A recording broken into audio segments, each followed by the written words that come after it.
नमस्कार साथीहरू। अब हामी बुटोल नारायणघाट सडक खण्डको पश्चिम खण्डमा दाउनेबाट बरघाटसम्मको बाटो हजुरलाई म देखाउनेवाला छु। यहाँ दाउने बजारबाट अब हामी बरघाटतिर झर्दैछौँ। यहाँ देख्न सक्नुहुन्छ बाटोको स्थिति चाहिँ। दाउनेको पूर्वी खण्डभन्दा पश्चिम खण्ड चाहिँ अलि बिसेक भनौँ, तर काम त यता पनि अहिले लगभग 4 किलोमिटर जतिको छ। लगभग हजुरको 3 किलोमिटर जति पिच भइसकेछन्।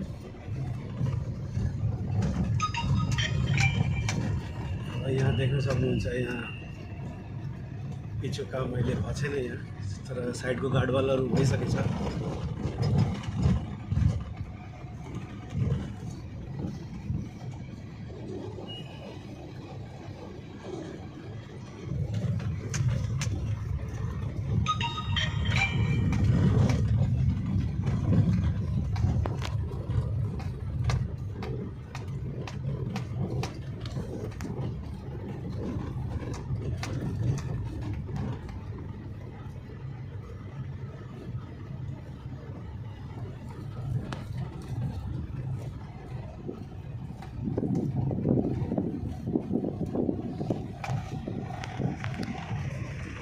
आशा गरौँ बर्खा अगाडि बरघाट दाउने यो पश्चिम खण्डको यो चाहिँ भाग चाहिँ पुरा हुन्छ जस्तो, तर आशै गरौँ। अब त्योभन्दा अगाडि के भनौँ, अब 6-7 वर्षमा भएन त अब 15-20 दिन 1 महिनामा के को आश गर्ने। बर्खा पनि लगभग आराममा भइसकेछ। बाटोको कन्डिसन उही हो।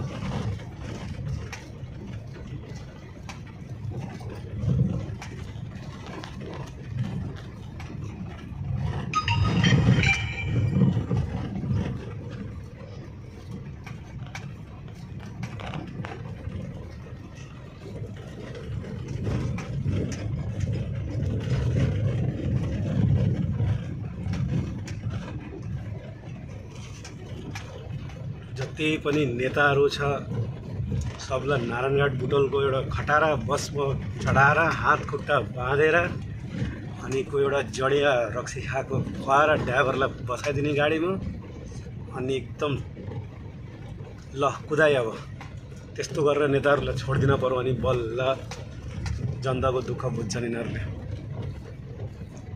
यहाँ जनतालाई कम त बेजोग भएको छैन, तर जे होस् बाटो बनेपछि निकै सजिलो हुने रहेछ यो यात्रा चाहिँ। मजाकको कुरा मजाक पनि गर्न पर्यो। अब नेताहरूले गर्दै नै यो बाटो अब हुँदैछ।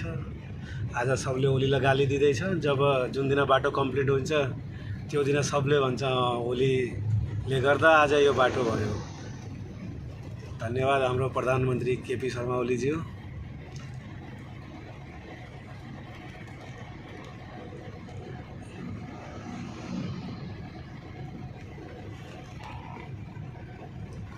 अहिले नभए पनि आउने वर्षबाट त सजिलो हुन्छ। अब यति वर्ष दुःख गरे जनताले, अब 1 वर्ष अरू गर्छन्, अब टानटुन गरेर के गर्ने उपाय छैन।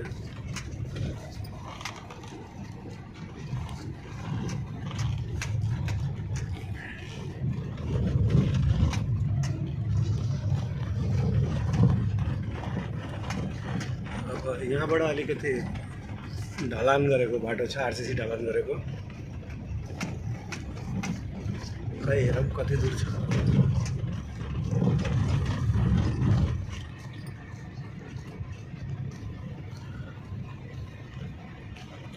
खै लगभग 150-200-300 मिटर जति त देखिएछ। अब हेरौँ कति छ, त्यस्तै होला। तर यो ढलान चाहिँ राम्रो गऱ्यो। अब यसमा अलि लगभग 8-10 वर्षको लागि ढुक्कै भयो।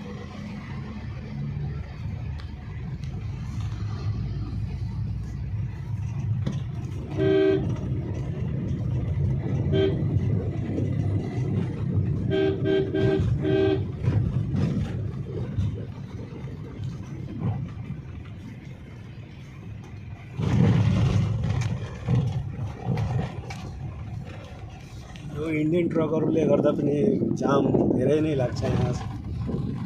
यिनीहरूलाई पहाडमा त्यस्तो गाडी चलाउने आइडिया अलिक कम हुन्छ। अब यहाँको लोकल ड्राइभर जस्तो त सक्दैन नि, तर जे होस् अलि यिनीहरूले गर्दा पनि अलि जाम हुन्छ। अब ड्राइभरलाई खराब नभने, एक्सपिरियन्स छ भनेर त त्यति दूर इन्डियाबाट यहाँ नेपाल लिएर आएछन् गाडी।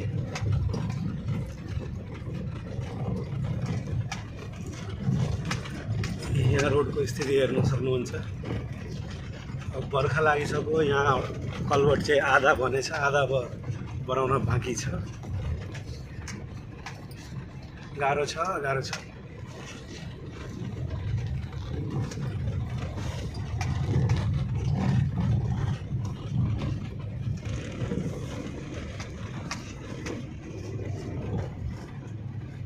साइडको गार्डवालहरूको काम लगभग पश्चिम खण्डमा लगभग भनौँ भइसकेछ।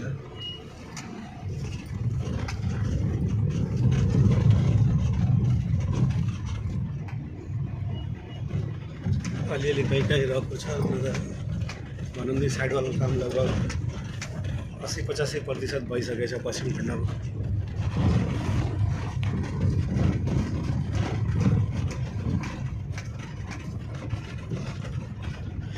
हेर्नु यो दाउनेको बाटो, यो आज 11 गते हो जेठको, आजको अपडेट हो यो। पानी परेको छैन आज चाहिँ। गाडी आवत जावतको लागि त्यस्तो असुविधा भएको छैन, गाडी सजिलो गइरहेको छ।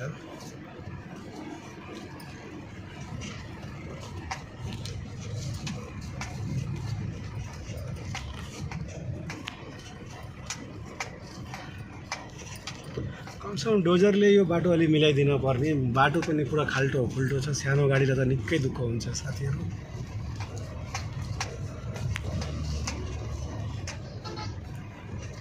अब भिडियो कस्तो लाग्यो के लाग्यो कमेन्ट गरिदिनु होला। अब त्यस्तो प्रोफेसनल युट्युबर होइन म, नर्मली मोबाइलको क्यामेराबाटै हजुरहरूलाई भिडियो गरेर जस्ट अपडेट यहाँको जानकारी दिएको हजुरहरूलाई।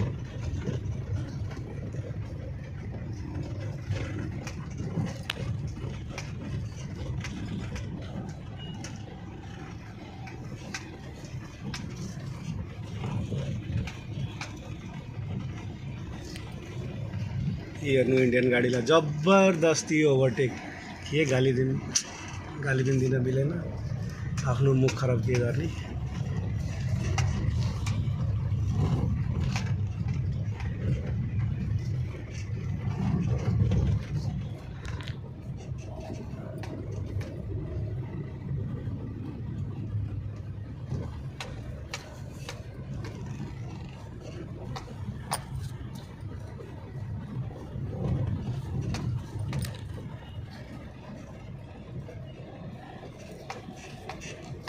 हेर्नु यो हाइसले बिचरा कम त बेजोग भएको छैन, यसको पनि ग्राउन्ड क्लियरेन्स खासै धेरै हुन्न।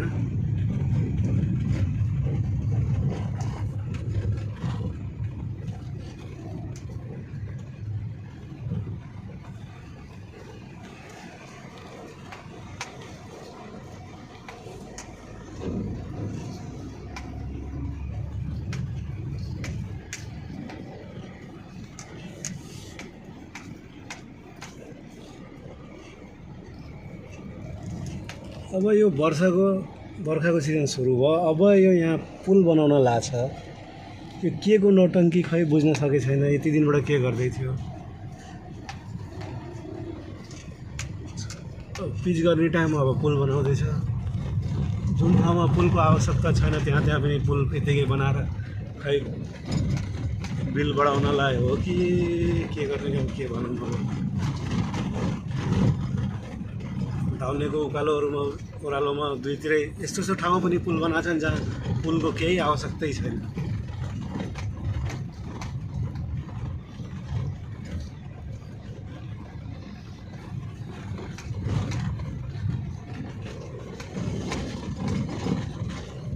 देख्न सक्नुहुन्छ कतिको धुलो उडेछ। पानी परे हिलो, पानी नपरे धुलो।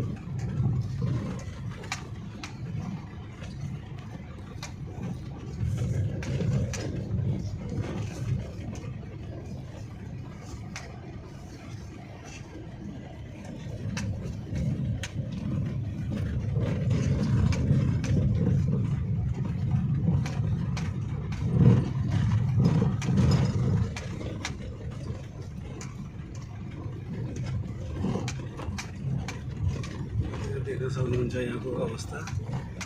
काम त धमधम चलिरहेको छ। यही गतिले गएको 2-3 वर्ष अगाडि एउटा काम भएको भएसम्म कम्प्लिट भइसकेको हुन्थ्यो, यहाँ जनतालाई यति दुःखै हुन्थेन।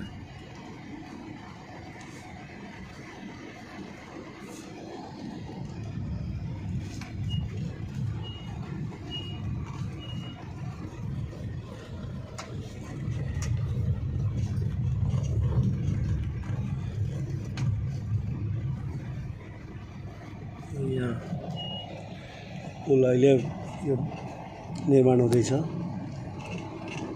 यसमा खै कति टाइम लाग्ने होला।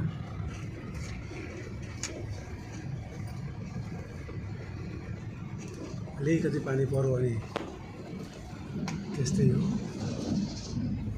झन्डै पानी परे छैन आज। अस्ति बिहानको पानी पर्नेले गर्दा हिजो दिनभरि जाम थियो।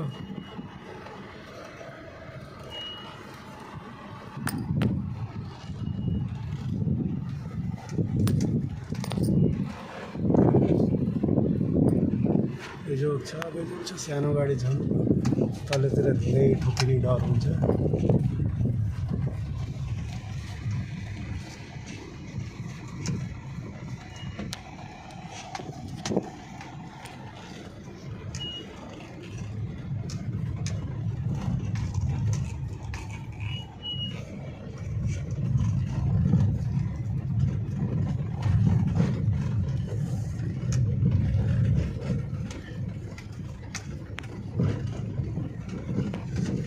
भिडियो चाहिँ राम्रो नलागेपछि केही भएन, सुझाव चाहिँ दिनु होला। म त्यस्तो प्रोफेसनल युट्युबर होइन।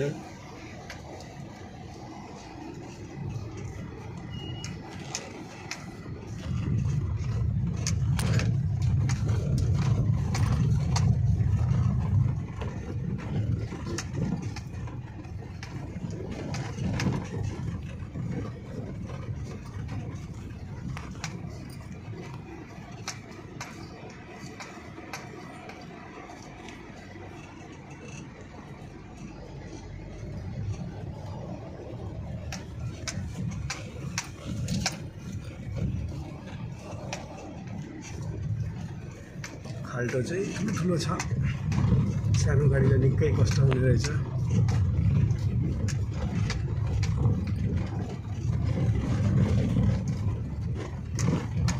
यता खै बेस बनाउँदैछ। अब यहाँ पिचको सम्भावना कम्ती नै छ, ढलाइ नै गर्छ जस्तो लागेछ। किनकि अब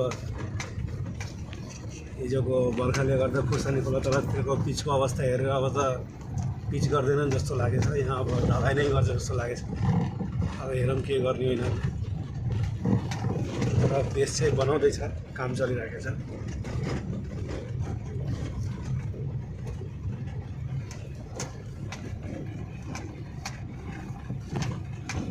इन्डियाबाट जति काठमाडौँ जाने गाडीहरू आउँछ के हेभी लोड भएको, तिनीहरूलाई अलिक दिन सरकारले वीरगन्जको बाटो पठाए हुन्थ्यो। यो सोनौली भन्सार नाकाबाट छिर्दा भन्दा राम्रो त्यो वीरगन्जको भन्सार राम्रो हुन्थ्यो। त्यहाँबाट गएपछि यो धामलीमा इन्डियन गाडीले गर्दा अरू गाडीको समस्या अलिक कम हुन्थ्यो।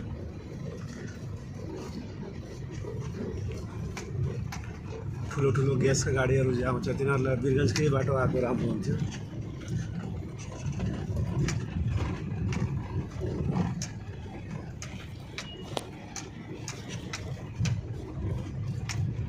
बेस बनाउँदैछन्।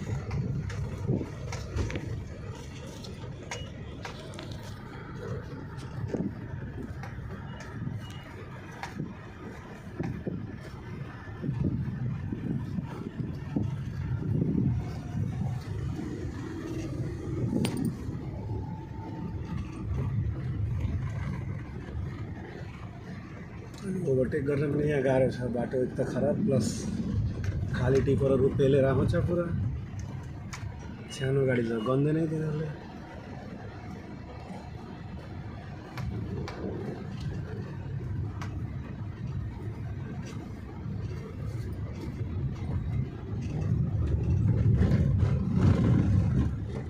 ट्रकहरूले पनि साइड फट्टै दिन खोज्दैन।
पेज बनाउने काम चाहिँ चलिरहेको छ।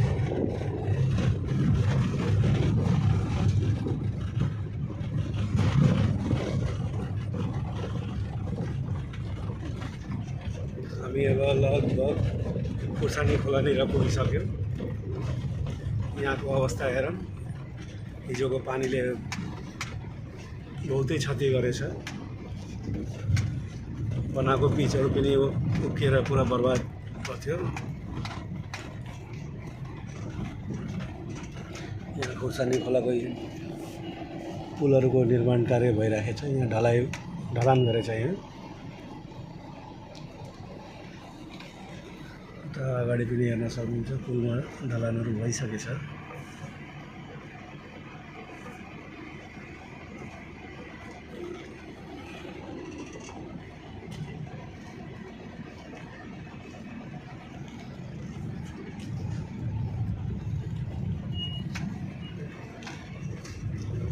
हेर्न सक्नुहुन्छ माटो चाहिँ मिलाउँदैछ यहाँ डोजरले।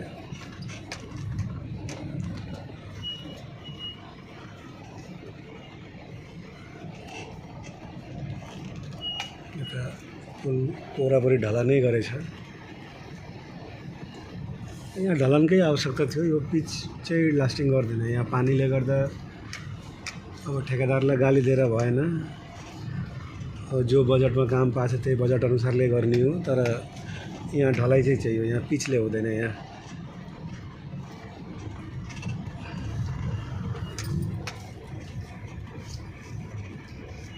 हेर्न सक्नुहुन्छ, यहाँ क्रेनहरू लागिरहेको छ। यो ठाउँमा बिहान भत्के थियो, यो बनाएको हो। हेर्न सक्नुहुन्छ नयाँ पिचको अवस्था हेर्नु। यो ठाउँमा कस्तो खतम भएछ पुरा एकदम। हेर्नु नयाँ पिच बनाएको भत्किसक्यो एउटा बर्खाले, एउटा पानीले। अब यहाँबाट पिच सुरु भयो, खुर्सानी खोलाबाट पिच आरम्भ भयो। अब यो हजुरको लगभग बरघाटसम्म पिच छ। अनि यहाँ यस्तो पिच, यतिको पिच पाएपछि अलिक मन पनि खुस भयो, खुसी लाग्यो। यो पुरै पिच भइदियो त कति राम्रो हुन्थ्यो। यहाँ देख्न सक्नुहुन्छ लगभग यहाँ 2-2.5 किलोमिटर जति यो पिच भइसकेछ।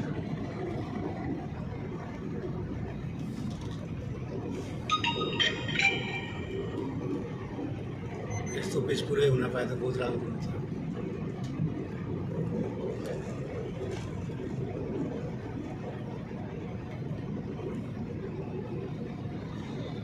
तर यो पिचको साइडमा अलि माटो हाल्ने कामहरू सायद बाँकी नै रहेछ। किनकि यो बर्खामा यो पिचको भर हुन्न कतिखेर जान्छ भनेर अलि साइडमा माटो थुपारिदिए राम्रो हुन्थ्यो। अब ठेकेदारले के गर्छ अब तिनीहरूलाई थाहा हो। अनि फाइनली हामी बरघाटको माथि एस मोड आइपुग्यौँ।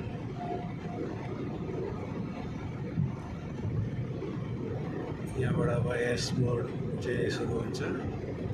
बरघाट बजार पनि देखिसक्यो।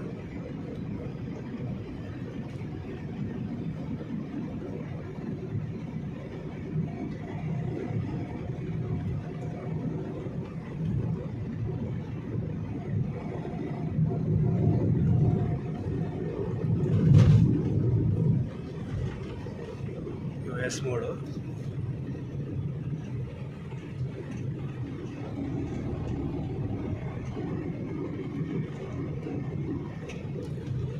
पहाड क्षेत्रमा, यहाँ दाउने क्षेत्रमा तीन लेनको मात्रै यो सडक हो। यसमा 4 लेन चाहिँ नभने 3 लेनको यो। ल अब यो बरघाट बजार आइसक्न लाग्यो। त कस्तो लाग्यो यो भिडियो कमेन्ट गरिदिनु होला। म त्यस्तो प्रोफेसनल युट्युबर होइन, मोबाइलको नर्मल क्यामेराबाट भिडियो सुट गरेको। हजुरलाई खालि जस्ट जानकारी दिनलाई अहिलेको रोडको कन्डिसन चाहिँ। ल कमेन्ट गरिदिनु होला। अनि सुझाव केही छ भने दिनु होला। ल धन्यवाद। भिडियोमा आफ्नो यही सके। धन्यवाद।